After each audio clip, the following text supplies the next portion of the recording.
Welcome, Skyline family. We are here with an exclusive interview with the only Mr. 10Xer, Grant Cardone. We are very excited to have you. I'm more excited than they are, I guarantee. Are you? Okay. Oh yeah, dude, love you guys. Well, we are excited to have you on the show. Obviously, we want to ask you a few questions. Yeah. You know, kind of get a little. Most of our viewers want to know more about you. I know you tell your story all the time already, so I feel kind of know you. Most people haven't got. Let's see if you get down to the real good stuff. The good stuff of all my right. story. Most people hadn't even got close. Yeah, well, I've heard it. They drive through the neighborhood. I'm like, oh man, you got so close to the front door and didn't come in. Well, we're not gonna go probably too deep, but we do have some questions pertaining to our industry, which is the door-to-door industry, the home automation, smart home industry. So we always have some questions there. So we did want to touch on those things. Sure. And so let me ask you with the first question: what would you say the advantages are of a door-to-door salesman compared to other sales avenues? First of all, forget other sales avenues. Being on planet Earth, like if you want to be a good father, a good mother, a good son, like a good humanitarian, you got to go door to door. There's no other place to learn that. Like the skills that I learned at, I guess I was 30 years old, probably for 3 years I did door to door sales. It was door to business. Okay. I mean, whatever that's called. Business to business. Business to business. Man, come on, you dropping bombs. This guy, all the intelligence in the world in one little space. So, what I learned business to business, calling on, hey, my name's Grant Cardone. Figuring that pitch out, handling my fear, handling the opportunity to learn this. First of all, it's not taught in college. It's not taught in high school. Right. If it's not taught there, you got to ask why. That's true. Okay. I mean, they don't teach you anything in most of these schools in formal education. The real skills you need are not done in a desk. Right. They're done when you walk up. First of all, when you leave your car and you walk up the sidewalk. And you're like, I don't know these people. It's true. They don't know me. Anything could happen when they open the door. Yeah. I hope they don't answer. That's the best outcome here, you know? And all the stuff that you're going through, like some of the most successful people I know have been on missions. I spent 2 years on missions. I was on a mission. Yeah. So some of the like I know a guy that's going to take his company public this year, a multi-billion-dollar company, started from scratch, no formal education. He was a missionary work, you know? I know another guy. I mean, I can just go over and over a list of people that learned how to do this thing called, you know, get somebody's attention. I wasn't asked. My wife, I'll tell you, I'll give you an example. My wife's an actress, and she came home one night. Do you know this story? No, I haven't heard the story. We're in LA, you know, we're in the land of freaking nutcases, okay? So my wife, we're basically in the land of effect. This is the land of effect, where people wait for something to happen to them. So my wife's an actress. She comes home, she's crying. Oh, it's so awful. I said, what's awful, baby? You know, she's like, I got invited. I did an audition. I was at the audition, and they wanted a white girl, 5'8". I said, well, that's you, white girl, good looking, beautiful. And then they picked a Latino girl. And I said, baby, what's so awful about that? She's like, she's crying. I'm like, hey, look, let me just tell you something. First of all, I've never been invited to an audition. You were, okay? She's like, you wouldn't understand. You're not an actor. I said, oh, look, trust me, okay? I have never been invited. The only difference between me and you is I've never been invited to the front door, okay? You were invited and didn't close the deal. I was never invited. I had to go knock on the door, walk through, get some common ground, make a difference, create interest. Dude, you had a layup, man. Shit, they had their script written, people sitting in a room, invited you in. You got nothing to cry about. Right. So it's the land of effect. And when you're doing door-to-door sales, you're learning how to create things, how to make things happen rather than have them happen. Yeah, no, I've seen a lot of billionaires have become, like, to your point, right? Yeah. They've done door-to-door, and they become obviously very successful because of it. And look, if you're going to become a president, you're going to have to knock on some doors. That's true. And you're going to have to get some people not to like you. That's true. So I'm sure you've had a lot of sales reps in the door-to-door industry ask you, hey, what should I do to get me to that next level? What's usually your response? Well, I think you know, it's all up here. It's an internal game first. It's like, you know, we were talking, me and Edwin were talking on the way up here in this fancy new car. Such a show off. And dude, the guy scared me to death, man. I was pinning my chair. I'm like, 10X is not for this car, bro. Like, slow down, dog. So look, I think the issue is if I went back and did my whole career over, sales would not be the first thing I would teach people. It would be money. I would teach people money first.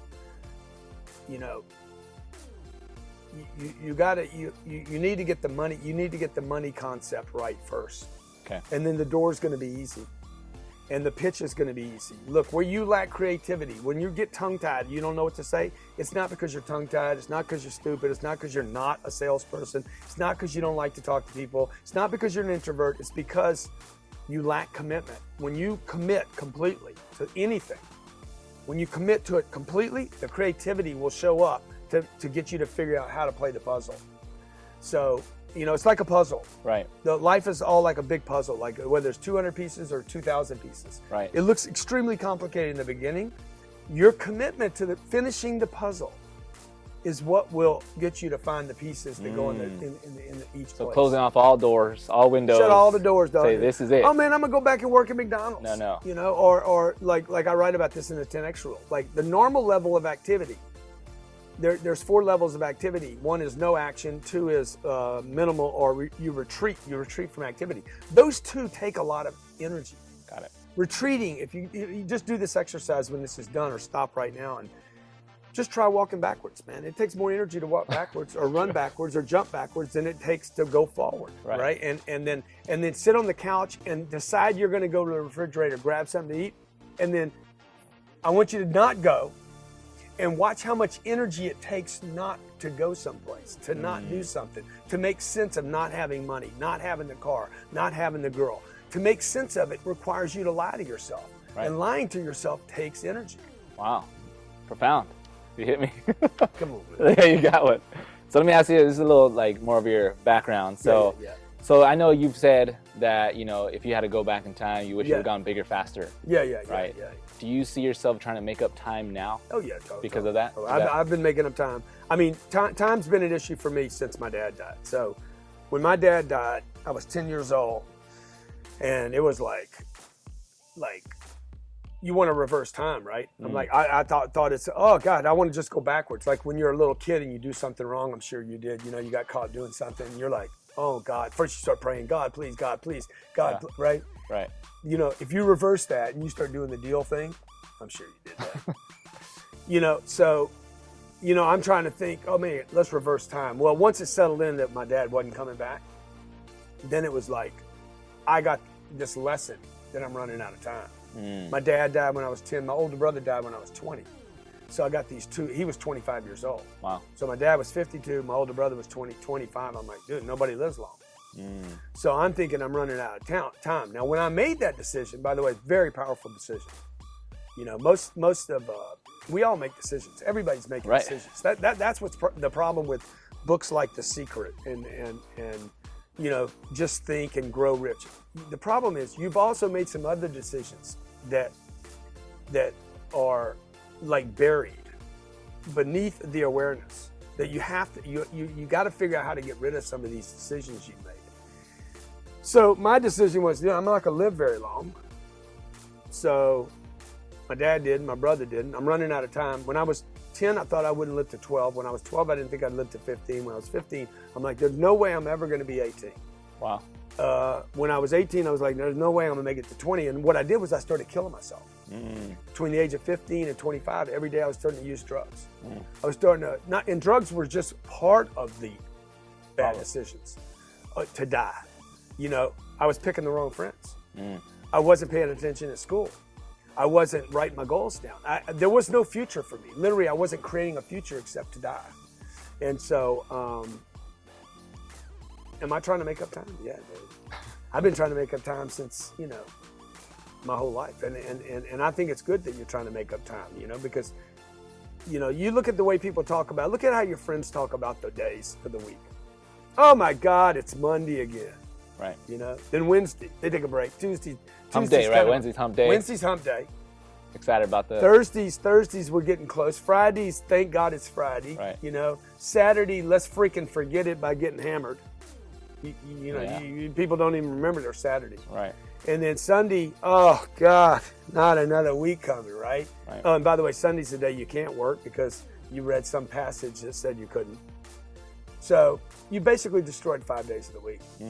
wasting time. And then people sit around saying they don't have any time. Right. So yeah, time's the only reason I want money is for time. Really. I want money to have time. Wow, that's deep. Yeah. So when you, obviously your first big goal, what was your first big goal? And what, my first big goal, my first big goal was, there's been a lot of them. Okay? Yeah, so when I was 8 years old, I wanted money. Okay. I wanted to get rich because I saw my dad had the control. And basically as an 8-year-old, kids are learning everything. They see it all. And as an 8-year-old, I'm like, whoever's got the money has control. Okay. They control where we go, how long we stay, what we do, who we talk to. So I'm like, I want to be in control. Got it. And so that's why kids, I think, mimic their parents. Yeah. And then when my dad died, I was like, oh shoot, my mom doesn't know how to get money. I need to learn how to get money. I wanted money, man. I thought money was control, which it is, by the way.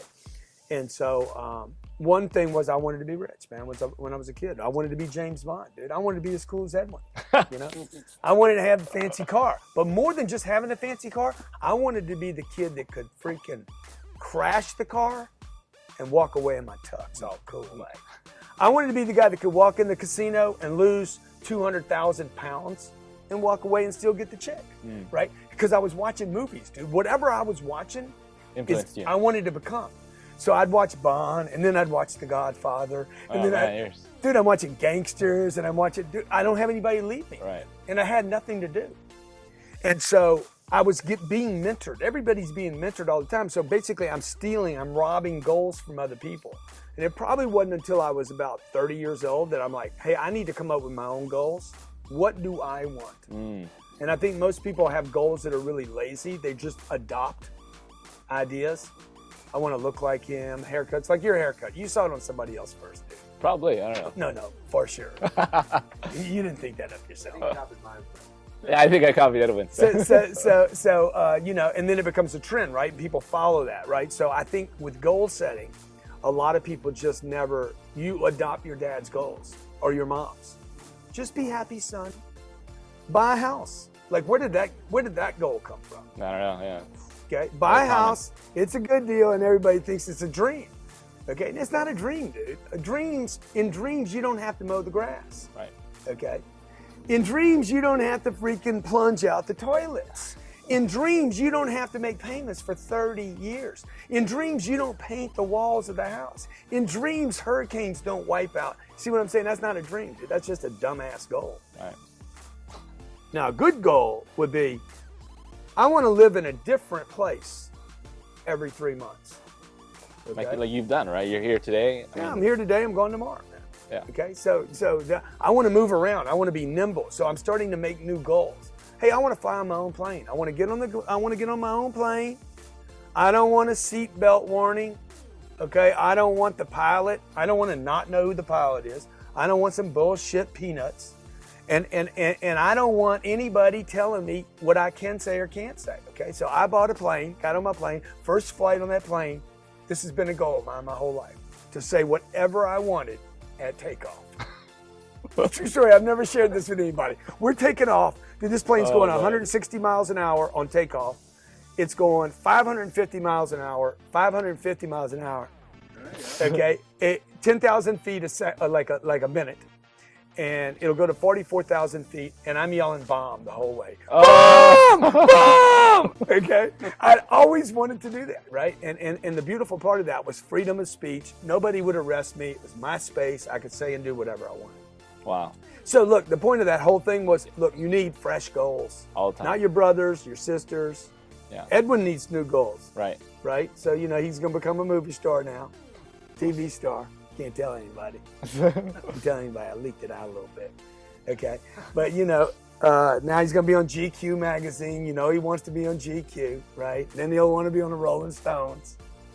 Right. And so these goals just keep evolving. You need fresh goals, man. You need, wherever you are in life. I know guys that have $4 billion in a bank account. They're dying for fresh goals. They don't want old money.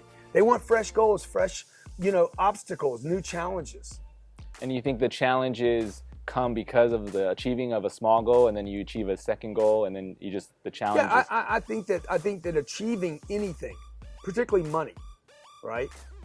or getting somebody to say yes when they didn't want to say yes, you know, or from maybe to yes. Because really nobody goes from no to yes.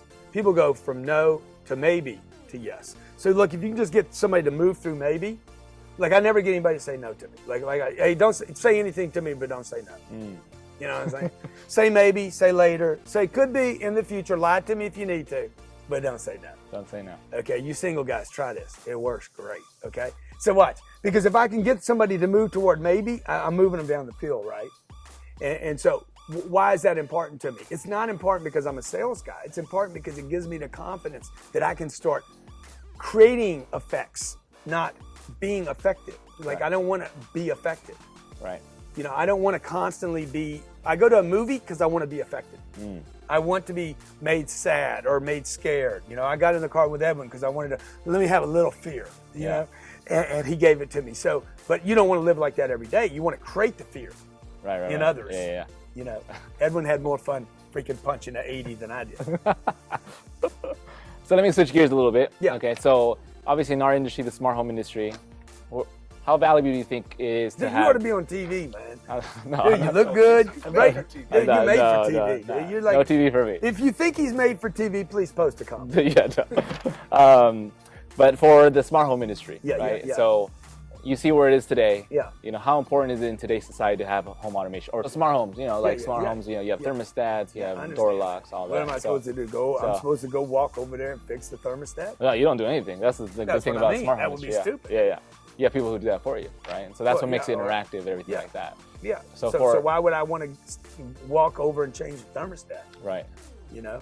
Automate it. All I want to do is things that make my life better. Exactly. I don't want to do dumb stuff. I don't want to mow the grass. I mean, you guys want to mow the grass? Well, good. Good for you, man. No. You know why you want to mow the grass? No offense, because you don't have dreams and goals big enough. Like, you want to wash your car? Good. Go rub out your car, okay? I don't even know why you're doing that, man. Let somebody else do that, man. You could make 200 grand a year, 300 grand a year. How much can you guys make? More than that. Yeah, and you want to rub your car? Yeah. That's dumb. Yeah, well. That's dumb, dude. Let somebody else rub out your car. You can't be a $300,000 or $400,000 producer and all of a sudden become a car washer. It's just stupid. This man's on behind the camera right here, okay? I don't know what you get paid to be on the camera, dude, but don't rub on your car. Let somebody else rub your car out. Oh, man. Just keeping it real, man. Sebastian's got put on blast right now. Yeah. I mean, like, come on, man. Like, if you're going to be a professional whatever, right? If you're gonna be a writer in Hollywood, then be a writer. Be the best writer, and don't spend any time rubbing out your car. Right. Focus on. I'm out there. What am I doing? Washing my damn Civic, man. Let somebody else wash your Civic. Right. So based on that, how important is it to be on a team? I know you talk about teams, right? I know you have your own team here. Yeah. Right. How important is it to have that team? And to all those who are watching that are starting out their teams, what would be the advice that you would give them? Yeah, well, the whole solopreneur thing, I'm going to do it by myself, I'm going to work from home, it's not even real. Like, I know it's popular, you see it on Instagram, and you think some guy's doing something on Instagram, but he's not doing anything, dude. He posted an image of his car that he washes on Instagram, okay? Okay, it might not even be his car, by the way, okay? He's rubbing out his car and posted somebody else's car. He posted a picture of Edwin's car as he passed up here in the hills. So... after he freaking mowed my lawn. So, what would I tell you? Dude, you got to be on a team. I mean, like how are you going any place by yourself? You live on a planet with 7 billion people.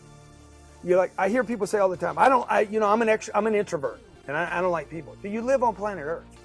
Right. Okay, kind of the wrong place to introvert.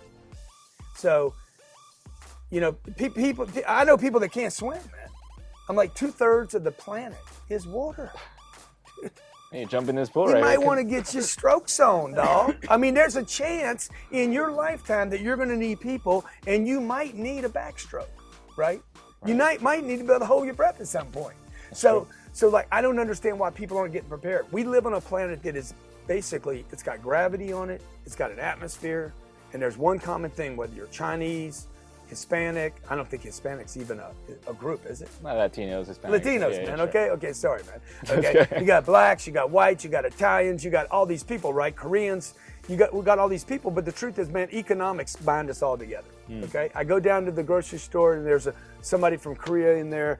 I'm trading money with that person. Okay, that is the exchange. You're on a team. Your team can be your team that has the goal they want to go get is to hit a target, but part of your team is also the people you're selling to. Right. And part of your team is also, another team is the community you live in. And another team is your church, and your family, man. These are all teams, right? And your job and my job, I mean, if you want to be all alive, all in the deal, your job is to keep you need to be a freaking super champion of all these teams. Right. Not just one team. So like, I see myself as I'm on my church's team, okay? I'm a leader there. I got to help my church when it needs. I'm on a team, help team. Like when Hurricane Harvey happens, I help. When Hurricane Irma happens, I help. When Mexico has an earthquake, I help. I mean, I don't care where you are, dude. I want to help people. Why? Because I'm a selfish bastard. I want to feel good about myself when I go to sleep at night. Okay? So anybody tells you they give or they perform at high levels just because they want to help other people, dude, everybody wants to be a star. I want to be a star. I want to feel good about myself. Or a hero, right? I mean, you want to be the I'd hero. love to be the hero. Yeah. I'd love to be my hero, though. I don't want to be your guru. I want to be my hero. I want to feel like, dude, I affected somebody's life, right? Right. And well, how can you do that by yourself? Right. Like, so you guys that want to run solo, like, what are you, an assassin? You work for the government. You're like Jason Bourne. You need to be part of a team, man. You need money. Okay. This is not a movie. It's a real deal. And the bigger the team, the better the players on the team. Where's tall dude at there? See, if I played him in ping pong, I'd get He wants better. to play you. He said. Okay? I'd get better. If I play you, I get worse. Yeah, you'd play me. It'd be like, oh, yeah, God, I'm good though. Yeah. I'm good. But because you can't return the ball. Right. So when you're starting out as a team, will you get sometimes those bad players, right? And then you just have to be like, hey, this is not going to work out. Or you can learn from the bad players, right? Yeah. You got to look at the other guys. Like my first sales job, I learned more from the bad players than the good players. I watched a guy 45 years old. I'm like, dude, I don't want to be that dude. I was 25. I'm like, dude, I do not want to be that dude. Right. He was the top guy where I worked. He the was the top right? guy. The dealership. He was the best guy. And I'm like, I don't want to be that guy. The big belly guy, sits at his desk all day, complains about everything, thinks he's the big shit. He was the top guy. He was the top guy, dude. And I'm like, I don't want to be that guy, man. I don't want to be that guy when I grow up. Because he was just in it. You know what I'm saying? He got in. He had a lot of talent, never used it, never reached his potential, satisfied guy. That's that guy I talk about in the 10X rule. Number 3, average. Average good, too, by the way. So he's complacent right where he was at. So I was there. I was doing a job, by the way, I didn't want. So for all of you out there that don't like your job, we'll fucking join the club. A lot of people don't like their job, okay? Okay, you can bleep that if you need to. Bleep. Join the club, dog. Join the club. A lot of people don't like their job. Okay, 80% of what I do every day, I don't like to do. I don't like it. Okay, you don't need to like it, by the way. Nobody ever said you needed to like anything, man. Okay? So I want to perform at high levels. I go home at night. I tell my wife one night, man, I had a terrible day. She's like, why'd you come home? I said, huh? She said, if you had a bad day, why don't you go back to the office, turn it into a good day, and then come home? I said, damn, that's strong.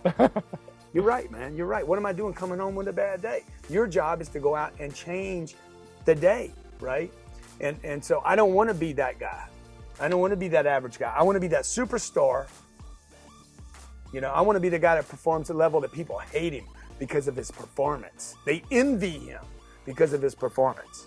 One of the things I think you talk about a lot is you want to be successful because you also want to help. And I think one of the things that kind of hit me was if you're not being successful, then you're being selfish, right? Because you're not able to help anybody, right? Yeah. Temporally or emotionally or spiritually, if you're not in a better position yourself, well, then how are you going to help other people, right? Well, you can't, Right. So I have this whole thing about broke people are basically selfish people. And I know that's hard for a lot of people to hear. You'll either like that or not like it, but if you don't like it, it's because you're broke. Because people that had money would not bother people. People would be like, yeah, I get what he's saying, See, for you to say, I'm not going to knock on the door today because I don't feel like it, you're selfish. For you to say, hey, I'm going to go home, there's 2 more hours of daylight. I could call on a few more people, but I'm just not feeling it, man. You're selfish. For you to say, hey, you know what? I already hit my quota today. I'm going to go home. You're selfish. In every one of these cases, we're talking about you. It's raining. It's raining. So you don't want to do it. You're selfish. I have 2 kids. You're selfish. You're not being the good father sharing with your kids. Your kids aren't even thinking about you right now. The best thing you could do for your kids is go out there and produce. Because the higher levels that you produce at, the better you feel when you come home. Okay? I guarantee you there is a connection between domestic abuse, child abuse, parental abuse, and low performance. People that are struggling in the workplace, paying their bills, making money, doing well at work, if you're having a struggle in performing at work, you're coming home. You're not a good dad. You're not a good mother. You're selfish. And